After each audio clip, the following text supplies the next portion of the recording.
Welcome to the video lecture. And we had completed DNA replication in our last part. So, I hope most of you would have done the homework because I still not received the homework yet from many students.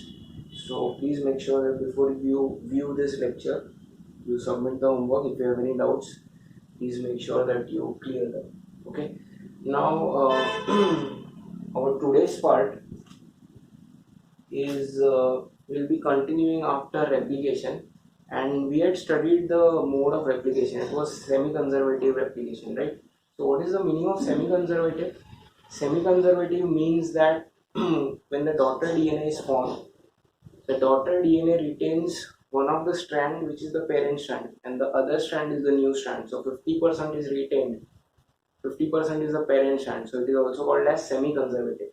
Now this was proved by two people. Okay, it was proved by Messelson and Stahl. It is a very famous experiment in molecular biology. Okay, whenever we are studying about DNA, proteins, RNA, then that subject or that topic is called as molecular biology because we are dealing with molecules. So Messelson and Stahl basically proved that DNA replication is semi-conservative.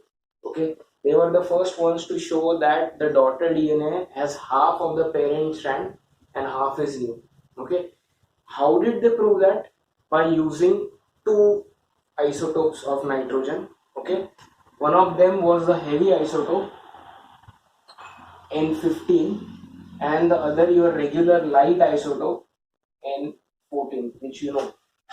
Okay, so this is somewhat similar to Hershey and Chase experiment where Hershey and Chase used phosphorus 32 and sulfur 35 to prove that DNA is the genetic material or DNA is transferred from virus to bacteria. Okay, now both of them slightly radioactive, so you can trace them. Okay, and whenever, please remember, whenever you are using radioactive elements, then the technique is called as radioactive labeling. It's like you are labeling something because you can always trace or detect these elements. Okay, so now before we start with this experiment, the apparatus which they used, okay, was a centrifuge. Okay, and the method used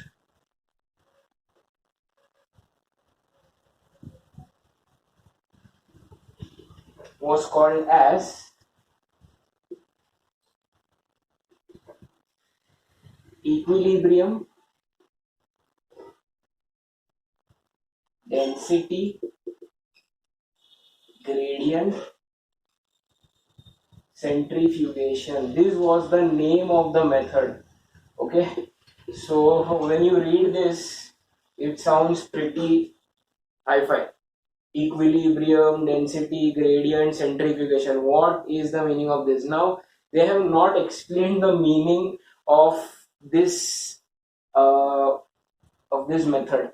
Okay, this method has not been explained in the book, and it is not even expected from you to know what is the meaning. But the thing is, if we are studying this, we should know at least something about this method. We should know what exactly is happening in this method. Now before we start with this equilibrium density gradient, first of all you should know what a centrifuge is. Okay, because I have come to know that most of the people don't know what a centrifuge is. Now a centrifuge is basically a machine or a device which is used to separate a mixture. Okay, so suppose if I have five colors. Okay, blue, red, green and black. Okay, and suppose if I mix all those four inks together, okay, I will get one color. Now if I want to again separate all the inks back, if I want to separate all of them back to their original state, then I can use centrifuge. What does the centrifuge do is, as the name suggests, it uses a force which is called as centrifugal force.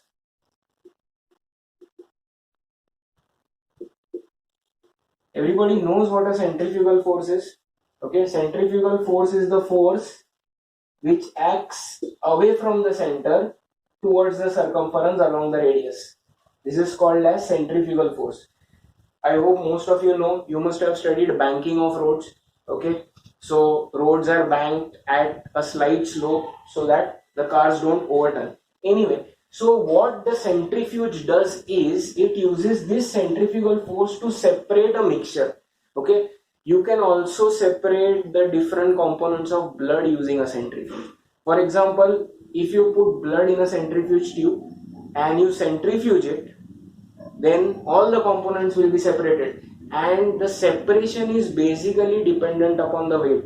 Okay, so I will tell you this, that if you want me to give you some idea about the machine, a very simple centrifuge can be like this. There is a rotor motor, okay, a motor like the motor which is present in a fan, it is present. Okay, suppose these are the two ends of the motor, and this will rotate at a very high speed. Okay, now to both the motors are attached test tubes. This is a very simple centrifuge. Okay, nowadays the modern centrifuges are not so simple. So there is one test tube attached over here, there is another test tube attached over here. Now this is not a fixed attachment, please remember, this is like a hinge joint. So when this motor begins to rotate, what happens is centrifugal force acts on these tubes and they begin to move away from the center. So when the motor is rotating at high speeds, the test tubes are actually perpendicular to this. So this diagram, when the motor is rotating, it will actually appear like this. The tubes will become perpendicular to this stand, and the tubes will actually become like this. Are you understanding? Why? Because they will get lifted by centrifugal force. So this is a very simple drawing of centrifuge that I have shown, how a centrifuge works. Now this centrifugal force will do what? All the contents in the test tube. Okay, suppose if this is your content in the test tube and this is your content, then because of the centrifugal force, okay, which is going like this away from the center, and this is rotating, are you understanding this? Then because of the centrifugal force, all this mixture will be separated upon their weight or mass. So for example, if this blue is made up of 3 different substances, then the heaviest substance will be at the bottom, the lightest substance will be at the top, and the substance which is having medium mass will be in between. So what is the centrifuge doing? The centrifuge is basically creating a gradient. What is a gradient? Gradient is this separation. Very less mass, slightly more mass, heaviest. So if I say that I am writing down numbers 1, 2, 3, 4, 5, then all of them are forming a gradient.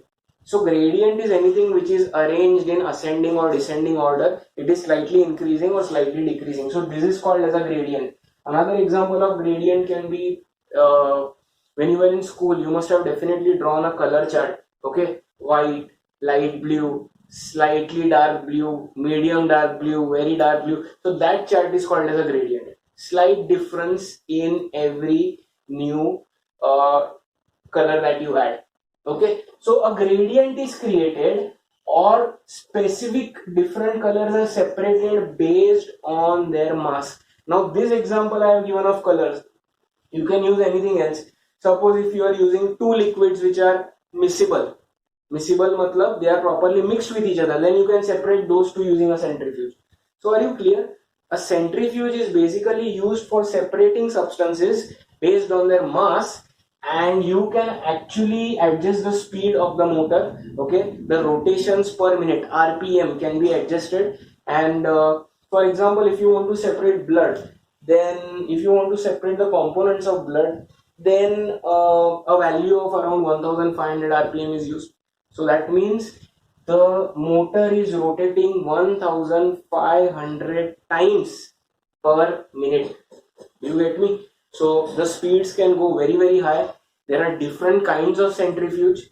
Simple centrifuge, Ultracentrifuge is a very complex centrifuge in which very high speeds can be achieved. And there are some centrifuge in which you can do cooling, you can heat the mixture, all that is done. So this is a very simple centrifuge. Okay, if you want more information, you can go on the net and search for centrifuge.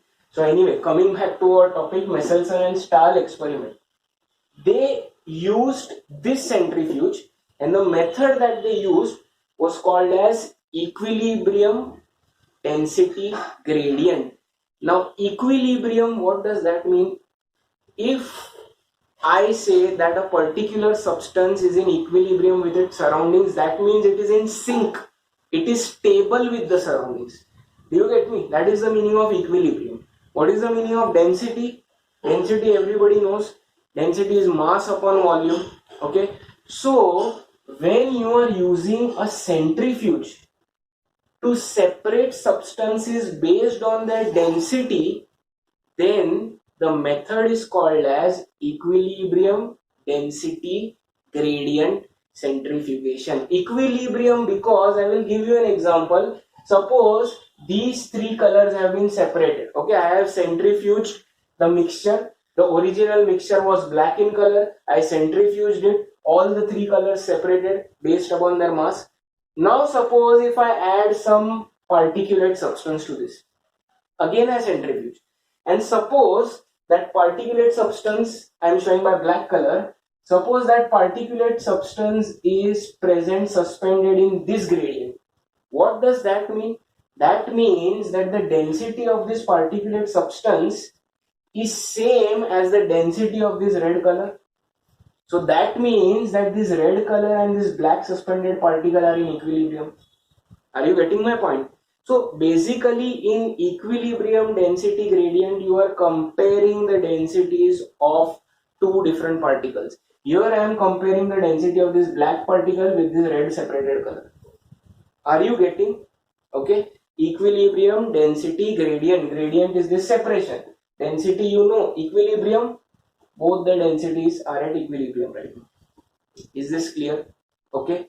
Now let us start with the experiment so you know what centrifuge is. Okay, using a centrifuge is called as centrifugation. Okay, now coming to the experiment. So we have used up 13 minutes of our lecture time just to see what centrifuge is and just to see what the method is. Anyway, so you won't find the explanation for this method in your book. They have directly just given the experiment. I am not sure if you read it you will be able to understand. Anyway, now pay attention over here.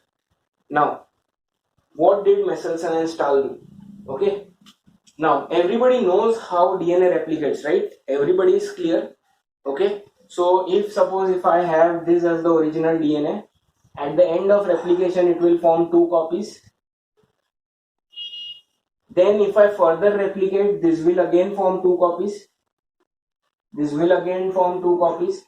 And every time the DNA is replicating, the daughter DNA will have one of the parent strands. For example, this daughter and this daughter will have one parent strand, 50%. Similarly, here both these daughters will have one each of the parent strand. I hope you remember that. So if you know this, Michelson and Stahl experiment is very easy. Okay, now starting.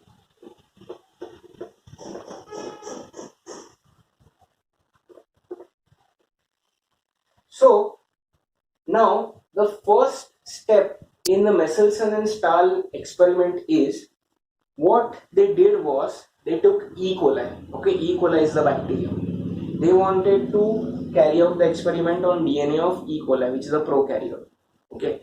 Now what they did was they took that E. coli and they grew or they cultured the E. coli in a medium containing N15. What I will do is I will use the color red to denote N15. Okay, N15 is the heavy radioactive isotope of nitrogen, and in that N15 they cultured E. coli. What is the meaning of culturing? Culturing is growing.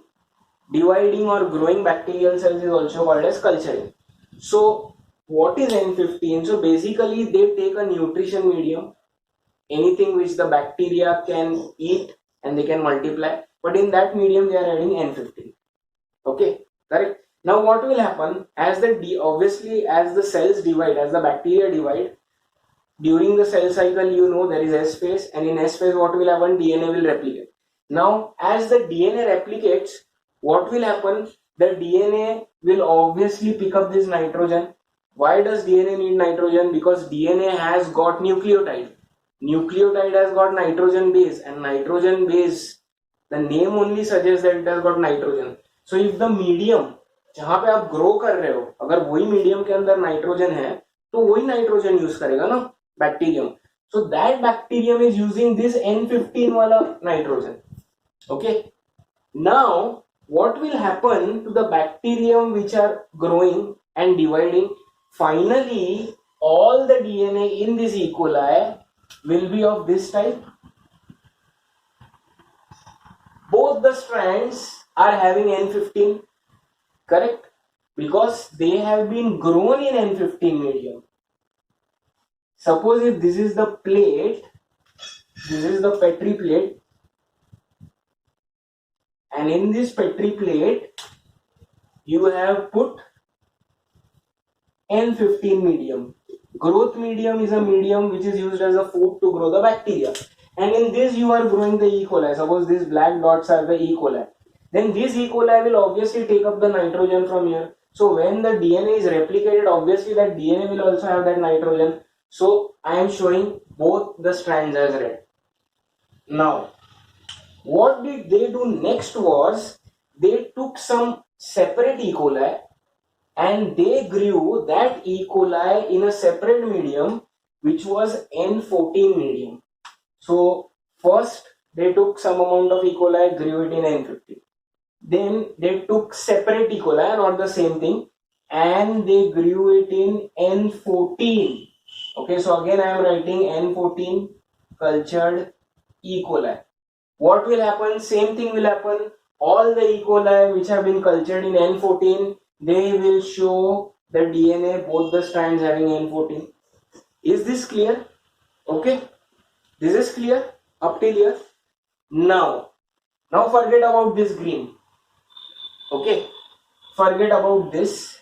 Now let us proceed with the experiment. So what did they do? They took certain bacteria, certain amount, grew it in N15.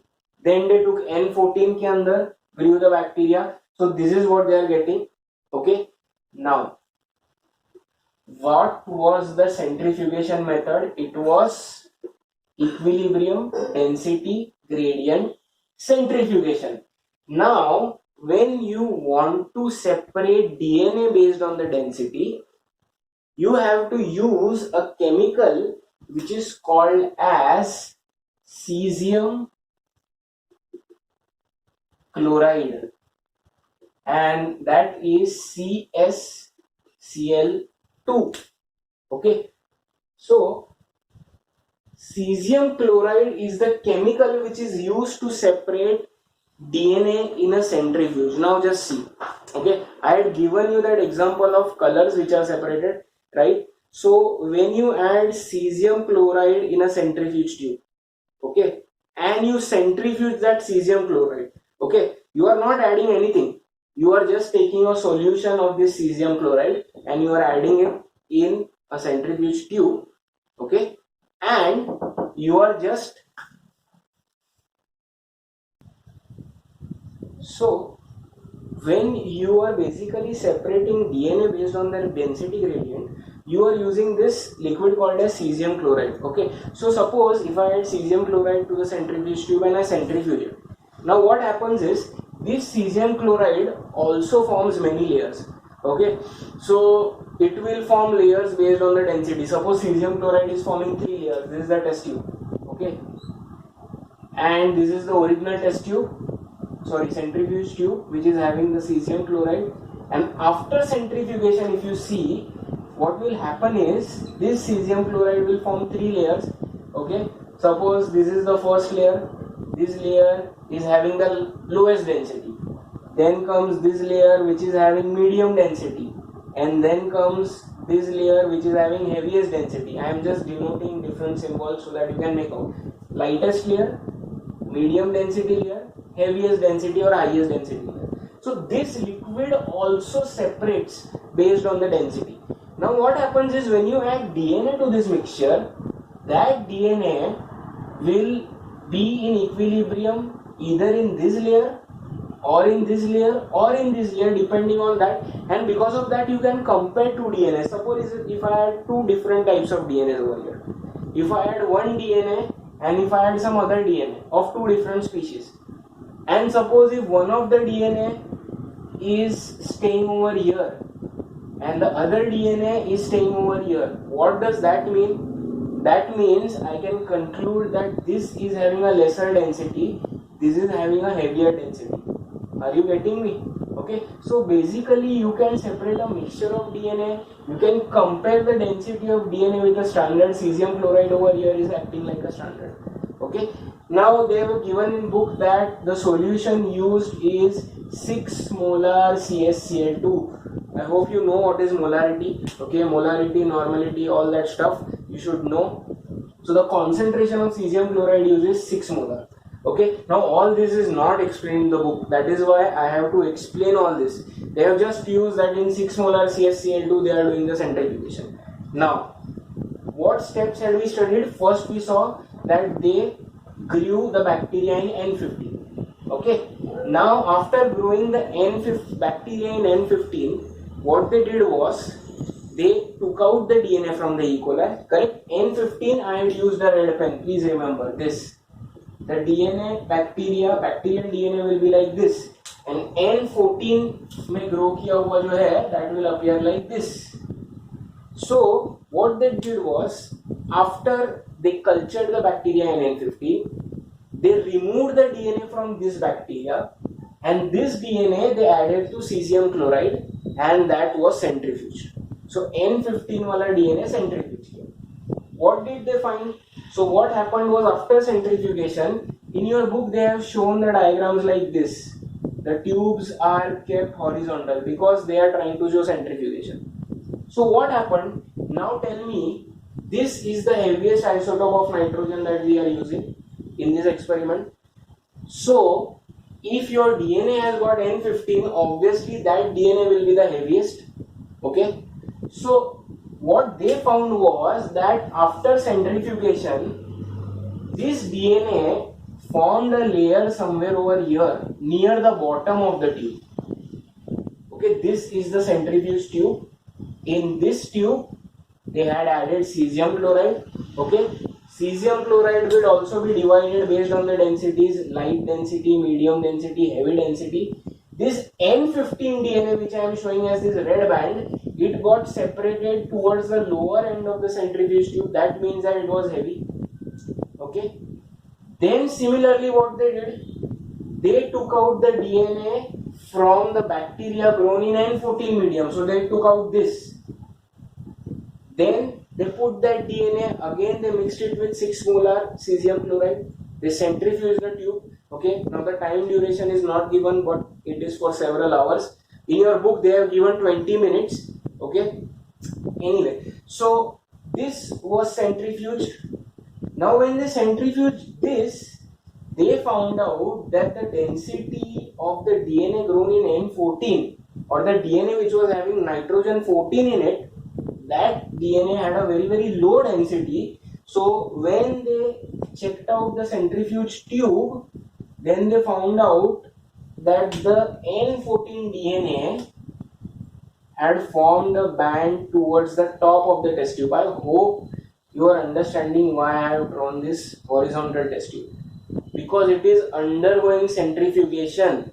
Okay, that is why I have shown like this. If you want, you can also show the diagrams like this, because finally when the test tubes will come at rest, they will again settle down. Okay, so if you want, you can draw the test tubes like this.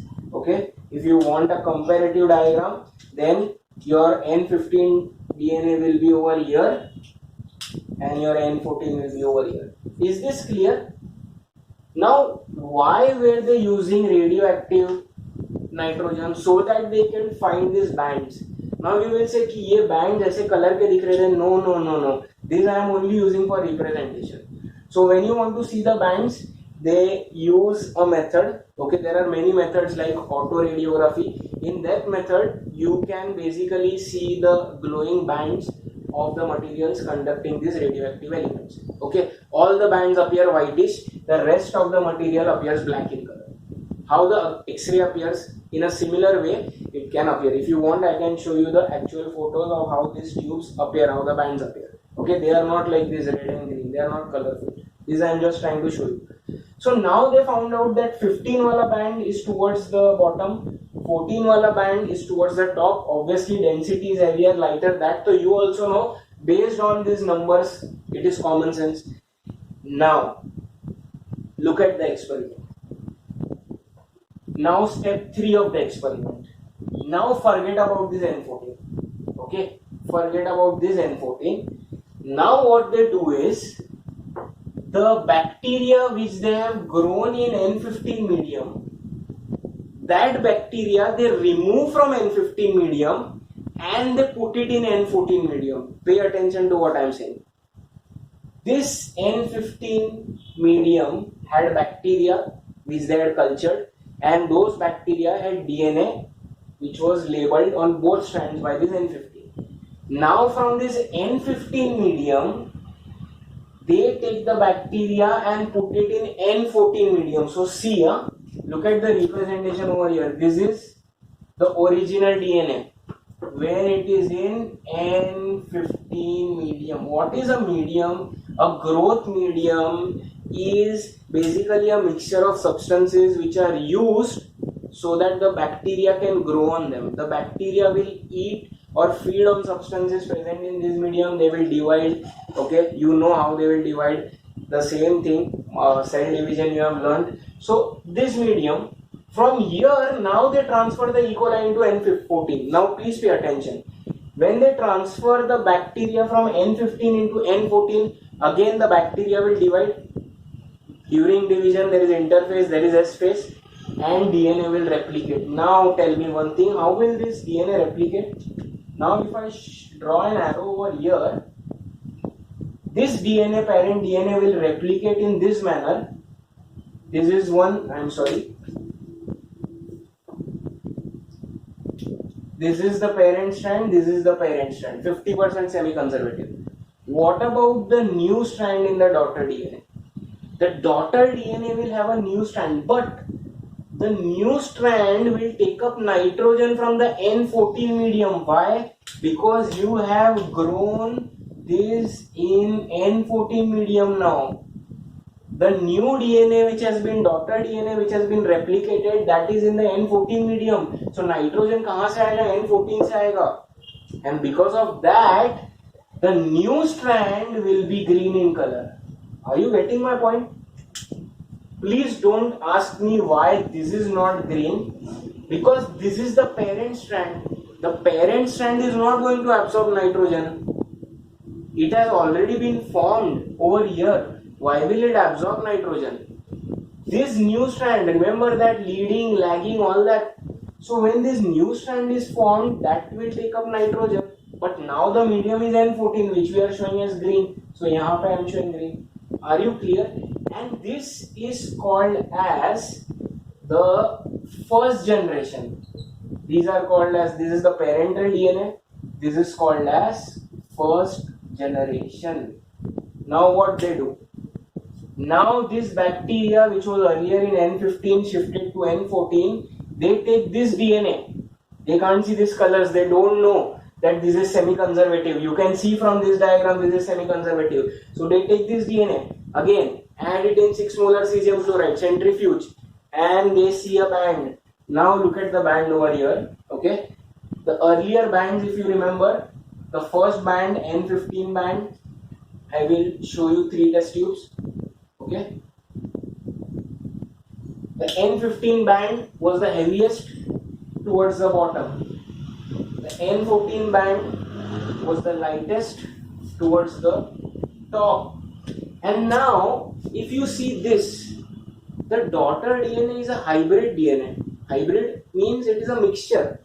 This strand has N15, this has N14, this has N14, this has N15. So this DNA is not a pure DNA. It is not only N15 or N14. So now tell me, what will be the density of this DNA or this DNA? Will it be showing a layer over here or here? It will be in between. Are you understanding? See, it is not purely light or purely heavy. It is not purely N15, purely N14. It is a mixture of N15 and N14. And now I am showing the color black to represent this hybrid. When they use this DNA and centrifuged it in 6 molar CaCl2, they got a band somewhere in between. So see, when they did this experiment, first they got this band which was very low. Green band, sorry, N14 band very high or towards the top. When the first generation of bacteria was cultured in N14, after taking them out from N15, they got the band which was somewhere in center. Okay, and obviously in all these tubes there is cesium chloride. Cesium chloride has also formed bands depending upon its density. Different densities of cesium chloride will be present, as I told you. Very low density, slightly more, more heaviest density. But I am not showing that in the diagram. Clear? Is this clear? Now they got this band. Now they go ahead. They keep the E. coli in the N14 medium. Now they are not again taking it back to N15. So the next generation again I am showing over here N14 medium, and they allow this DNA to replicate. See, this DNA is present in E. coli. E. coli will keep on multiplying. Every time it divides, every time there is cell division, there is interphase, and during interphase there is S phase, and in S phase this is going to occur. I hope you are understanding. Now, what is going to happen? This will give rise to 2 DNAs, this will give rise to 2 DNAs. Can you tell me how the division will be? Now, first, as a rule, draw the parent strand. So this one parent strand over here, this one parent strand over here, correct? You have drawn the parent strand. Now the next strand will be a new strand. New strand is growing in which medium? N14. So you will show it with green color. Again the same rule over here. First draw the parent strands. Parent strand. Parent strand. Growing in which medium? N14. So the new strand will be. So now you see in your second generation you are having 2 types of DNA. In your first generation, you are having all hybrid DNA, having N15, N14 both. But in second generation, 50% of the DNA are hybrid and 15% are N14. So now they take all the E. coli at this stage. Okay, they don't know that this is a mixture because you can't see the colors. So they take all the DNA during this stage and they mix it with 6 molar cesium chloride. Centrifuge. Now tell me which bands they will get. If you can identify which bands they will get, that means you have understood the experiment. Very simple. For this step, the tube will be drawn. Since you have 2 types of DNAs, they will get 2 bands. They will get band for green N14. Where will that band be formed? It will be formed over here. And the other band will be for hybrid, which I am showing with black. So in this last step they got these 2 bands, and because of comparison of these bands they finally proved that this is semi-conservative. See, here I am explaining you this entire thing with the help of colors, but I am able to explain this to you because Messelstrom and Stahl proved this. They couldn't see the colors. So just imagine by the position of bands they made out. When they plotted the N15 medium ka band, they saw that the band was towards the lower side, matlab towards the bottom. When they plotted the N14 medium band, they saw that the band was towards the surface. Then first generation N15 to N14 transfer, they showed that it was hybrid because the band was in between. Otherwise they could not have proved that it was hybrid. And again in the second generation, when you are getting the N14 DNA, that means it is semi-conservative. If DNA replication was not semi-conservative, you would not have got this, and you would not have got this band. Actually, all these bands are of the same color, but this is just for representation that I am showing you. Clear? So have you understood the experiment? They proved that DNA is semi-conservative using N15 and N14. What do you need to remember? What is the medium used? For the gradient centrifugation, the medium used is 6 molar cesium chloride. Why is cesium chloride used? Because it is normally the best material to use for separation of DNA. Now you will say, where is the equilibrium over here? Very simple. Here whatever layer of cesium chloride is present, that is in equilibrium with this layer. Similarly, this layer of cesium chloride, whatever it is, that is in equilibrium with this layer. This layer of, so I am not showing, but even the cesium chloride will have layers 1, 2, 3, 4. Is this clear? So what was the method used? Equilibrium, density, gradient, centrifugation. Is this clear? These bands are normally observed by using a technique called autoradiography. Okay, you can use different methods also, and you can see the bands. Normally the test tube appears very dark, the band appears white, and what Messelson and Stull saw was this band, they observed a white band towards the bottom. This, they observed the white band towards the top. This in the middle, and in this case they observed two different bands that proved that this is semi-conservative. Is this clear? Very brilliant experiment, okay, breakthrough experiment, and two people. Is this clear? Is the experiment clear? So I think that ends the experiment. If you have any doubts, you can ask me. Okay, so things to remember over here is the two isotopes of nitrogen used, the medium used for the method, cesium chloride 6 molars. I think in your book they have written CSCl2, which is wrong. It is CSCl. Okay, it is not CSCl2. It is not satisfying the valences if you write it as CSCl2.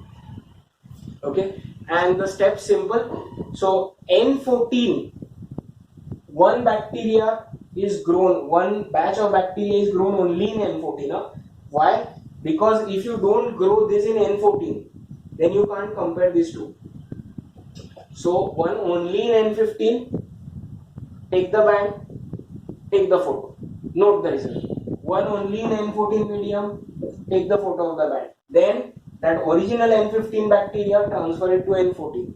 Then you will get this hybrid band. And then you keep it in N14, let it divide, let it replicate. Next generation will show this, you will get two bands. So once you transfer the bacteria from N15 to N14, you keep it in N14. If I ask you what will be the next generation, suppose Messelson and Stull didn't stop over here, they kept on continuing with the experiment. Suppose if I ask you, can you plot the next generation? Can you tell me what will happen? Fast, come on, let's see if you can do this. Now this DNA, draw the parent strands. Now medium is same, green, so it will be this. Here everything will be green, both parents. Here everything will be green. Here again parent strand green, red, green, green. So you see the ratio of obviously pure N14 DNA will increase. So over here, out of 8 DNA molecules formed, 6 of them are pure lower density ones having N14, whereas 2 of them are hybrid. Is this clear? So you can keep on doing this. That is what Messelson and Stull did. So that ends our experiment. Now we have some time, so I will complete that chromatin part which we have to still study. Okay. Now there are two types of chromatin. You know that already. There is heterochromatin. There is euchromatin. Now see, this question can be asked for differentiate between. Okay, so the question asked normally is differentiate between euchromatin and heterochromatin. So what is the difference? First of all, both these are present in the chromosome. If you remember the structure of chromosome, which we had studied in inheritance and variation, then you might be remembering this, that this is the centromere, and in between these thread-like structures are passing.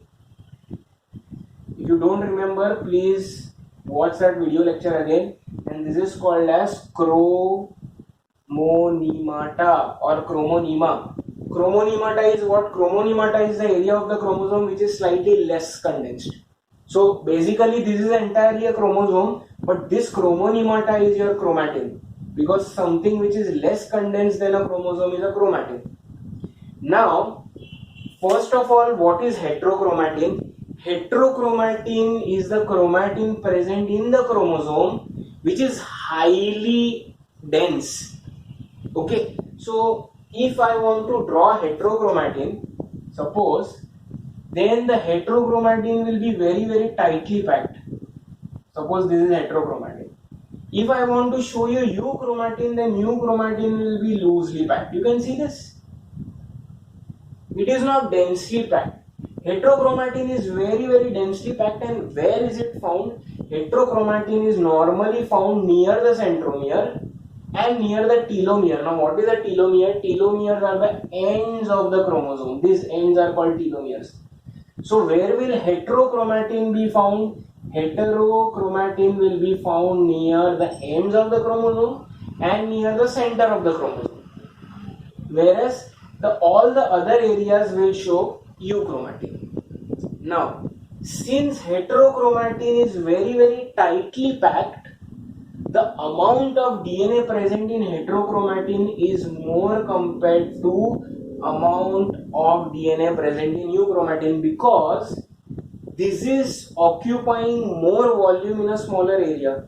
Just see now, this is occupying a larger area, but the amount of chromatin present is less. This is occupying a smaller area, but because it is very dense, the volume or the amount of DNA is much more. So please remember, if you compare, then heterochromatin has 2 or 3 times more DNA compared to euchromatin. Okay, where is this present? Where are chromosomes present? Now these are present in the nucleus. So suppose if you see the diagram of a nucleolus, okay, this is your cell, this is the nuclear membrane, and this is your nucleolus. Now in nucleolus, certain areas are very dark and the other areas are light. The dark areas are your heterochromatin because they are very dense. So when you stain the nucleus to observe them, do you know what is staining? Staining is basically adding a colored dye so that you can observe that part under the microscope. So when you stain the chromatin, the heterochromatin, because it is dense, it will appear dark. You can see over here only. Whereas the euchromatin, since it is spread out, it looks white. So over here these dark spots are heterochromatin, the light ones are euchromatin. This is nucleolus, this is nucleus, nuclear membrane, and this is your cell membrane. Is this clear? Next difference. Heterochromatin is genetically less active. This is more active. This you know. This you already know. Okay, when we had studied X and Y chromosome, you know. So what do you mean by genetically less active? This has lesser amount of genes. This has more. See, chromatin is finally a condensed DNA only, na? DNA को ही आप condense करके chromatin कर लो. This has more amount of DNA. This has 2 to 3 times more DNA present compared to this, but still this DNA is having less genes, this is having more genes. So that is why it is called genetically inactive, this is called genetically active. Second point of differentiation. Third point is, when you are forming proteins, protein synthesis in the cell, there is one of the processes called as transcription. Okay, we will learn about that in the subsequent lectures. So during transcription, again this chromatin is of not much use. So this is transcriptionally inactive, this is transcriptionally active. Okay, so you got it? So what are the differences between hetero and eu? Very tightly packed, very dense, loosely packed, appears dark when stained, appears light when stained, genetically inactive, genetically active, transcriptionally inactive, so doesn't help in protein synthesis, transcriptionally active, helps in protein synthesis. So which out of these two is more important to your body? Obviously euchromatin. This might have more DNA, but it is of no use, neither genetically nor transcriptionally. Is this clear? One more point. Heterochromatin was discovered by a person called as Heist. Okay, Heist. That is given in your book. So that finishes the chromatin part. Okay, very easy. We have already done this in 11th. So we finish with Michelson and Stahl experiment and the chromatin part. Now the next part in your book is protein synthesis. You will have to pay attention to that part. That is completely new, and that is not difficult, but a lot of concepts. So there are two main processes in that. First is transcription. Okay, in transcription you convert DNA into RNA, mRNA, and translation you convert mRNA into proteins. Together transcription plus translation is equal to protein synthesis. So we will do that in the next lectures. Okay, your homework for today is you have to sketch and label the Michelson and Stahl experiment diagram as given in the textbook, and the second question is differentiate between heterochromatin and euchromatin. I want all the points that I have discussed over here. Okay, clear? So that's the end of today's lecture, and if you have any difficulties, please let me know. I hope the Michelson Stahl experiment is clear. Okay, I hope the method, equilibrium, density, gradient, centrifugation is clear. Please remember the medium 6 molar cesium chloride and the two isotopes, heavy N15 and the light normal one N14. Okay, clear? That's it for today. Thank you.